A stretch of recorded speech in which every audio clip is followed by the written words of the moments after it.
This is the scene outside of Denver, Colorado, a city that has had mile-high hopes, and since joining the league since the ABA merger in the 70s, it's been a long-awaited dream. For the first time in franchise history, the Denver Nuggets have climbed the mountain, they've struck gold, and they are your 2022-23 NBA champions. I'm Ryan Bennett, and this is Spade Sports, and what we just witnessed was nothing shy of a magical run led by that man right there, Nikola Jokic, along with a stellar supporting cast with Jamal Murray, Aaron Gordon, KCP, Michael Porter Jr., and the whole unit, led by a stellar head coach in Mike Malone. The Nuggets have done it. They stand atop the NBA mountain after a Game 5 win over the Miami Heat, 94-89. We now bring in our analyst here at Spade Sports, Maurice Walker. Mo, it's good to have you on. Pleasure's all mine, brother. Let's get into it. And get into it we shall. So that's the conclusion of the NBA season. Through 82 games, the Nuggets were the best team in the Western Conference, third best record in the league. They've got the two-time MVP prior to this season, and even still, some people counted them out and discredited them. But they did it. They achieved what they believed they could, and they shut naysayers up. We know how difficult it is to build a group to do what these guys just did, but tell me some of how the makeup of the Nuggets helped them reach the status of the Immortals here. Well, it goes without saying, but let's keep it real. You win in this league with not just stars, but superstars. You look at the champions of decades past, whether you go Jordan's Bulls or Magic and Kareem and them Showtime boys, LeBron at any of his stops, Steph in Golden State, it starts with a superstar. And we are witnessing a generational one in Nikola Jokic. He's a two-time MVP, and in the eyes of many, should have beat out Joel Embiid for a third one in a row. No discredit to Joel, but the Joker is just that damn good. He averaged just over 30 points, 14 rebounds, and 7 assists in this series, and did it all for his team. Scoring, facilitating, rebounding, and the intangibles, leadership, composure. It's rare you find a Nikola Jokic, but you need a guy of his magnitude to win, and just as important, you need a cast of supporters. He's got a hell of a running mate in Jamal Murray, who has got to be an all-star next season. We got to make it happen.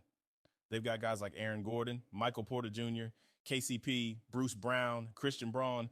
These are guys who want to get out and defend, get to loose balls, and knock down the three ball. And, of course, shout out to a former coach of the year, Mike Malone. What else can we say? The Denver Nuggets were just flat out built to contend, and they wanted it more, and that's why they are now NBA champions.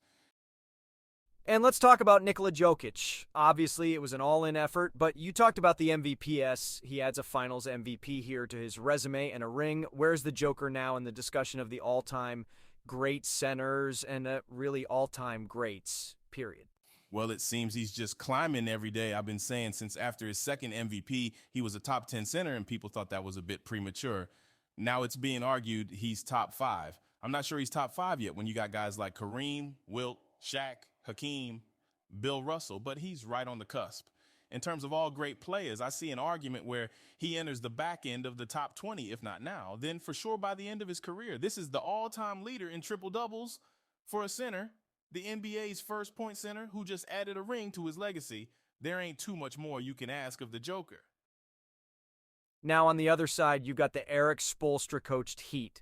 This is a team that almost missed the entire playoffs. They were minutes away after escaping the play-in against the Bulls and then go on a miracle run. What an incredible run, but they come up short in the finals for the second time in 4 years. What really prevented them from being in the Nuggets position right now? Being blunt, they had no one to stop the Joker. How do you stop the Joker, everyone asks? Good question. The league's still trying to figure it out. Bam Adebayo is a defensive staple, and even he could not contain him. There's just no one equipped to stop his combination of scoring, rebounding, and facilitating. There was a lot to be desired from Jimmy Butler as well. He put up 21 today and was better down the stretch, but he shot 27% from the field today and was low in efficiency throughout the series. That wasn't going to cut it. Also, this team's loss of Tyler Hero, we thought we might see him tonight and didn't. His 20-plus a game was missed, but this Heat team has a lot to be proud of this season after a Cinderella run. They just were outmatched. And one more question for you, Mo. You look at this Denver squad, their core is all in their 20s still. They're not done, and an even harder task in sports than winning it all is turning around the next season and doing it again. What are the Nuggets' chances looking like as a contender, not just next year again as the defending champs, but over the next few seasons? If it ain't broke, don't fix it. They've surrounded this superstar with talent. with guys who can shoot and are excited to get out and defend. And the big takeaway this year that was important was they were healthy, although they've got a few better pieces this go around too. A lot of what held them back since their last conference final visit in the bubble was this team's lack of availability. They couldn't stay on the floor.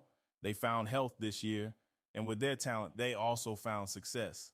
You got in the West alone, the Lakers looking to retool to better challenge them next season. We'll see what the Suns do in this transitional period. Can the Clippers themselves find health? A hungrier Kings team still can't count out Golden State either, and that's just the West. Get out again, and next time it could be the Bucks or Celtics, but something tells me the Joker ain't done adding chips. But for right now, he and the city of Denver will celebrate this one. It's a euphoric city right now. They get one last year with the Avalanche, winning the Cup, turn around this year, and it's the team they share a building with raising their first Larry O'Brien. Mo, appreciate having you on, and that concludes our coverage from Game 5 of the Finals as the Nuggets win the series and become NBA champions. For more sports coverage, follow us here at Spade Sports. I'm Ryan Bennett.